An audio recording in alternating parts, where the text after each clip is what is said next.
Thanks for staying with us. Got just done talking about high school football. Of course, everyone's talking about the big high school football game coming up next Friday. Undefeated Asher Ridge taking on undefeated Fort Dorchester. But in the college ranks, everyone seems to be talking about those Clemson Tigers, number 3 in the nation, as they get set to go on the road again. They're taking on NC State, Evan.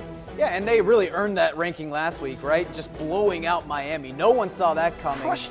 So, you know, expectations are really high going into this one, but they can't take NC State lightly. The Wolfpack, the last unranked team to beat Clemson, that was 4 years ago, though, so you have to think that these Tigers have the confidence to get it done on the road. Another way, the reason this is important is the rankings come out, the big ones, the playoff rankings next Tuesday. That's right. They're ranked number 3 in the AP poll, but they're number 6 in the coaches poll, so still have some respect to earn, but a lot of people put them up there with Ohio State as the best team in college football. And a lot of people talking about their strength of schedule in the ACC. They beat who they have to play. Nothing they can do about that, right? Exactly right.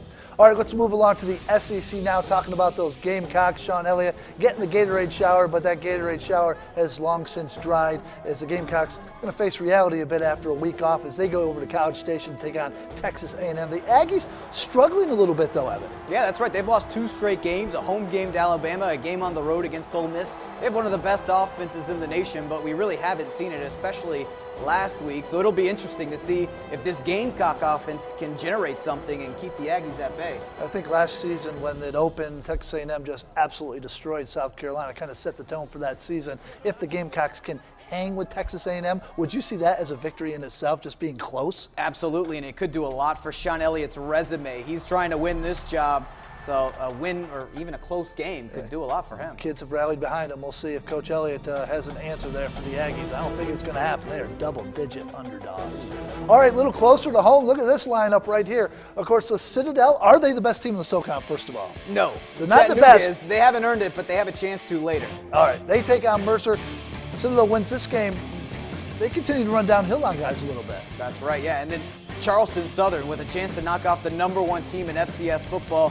That is the game to watch tomorrow night. Let's talk about Coach Chadwell a little bit. He's, I don't want to say he's unhinged, but he gets up for these games. That's right. He's going to be a hot commodity after this season. You look at his body of work at Charleston Southern, it's going to take them a lot to keep him for good reason. You don't say it this much, but under the lights up there at Buck Field, Charleston Southern, it's going to be packed. Carolina. I hope they have enough seats for that. They might need to bring in some extra stands. Dan Fanning will be in this weekend with all the highlights from your college football games that you like to see. He'll be in at 6, 7, and 11. We certainly appreciate you joining us tonight for the Blitz on 2. For Evan West, I'm Brendan Clark. Have a great weekend and a safe weekend. Watch those kiddos out there in Halloween.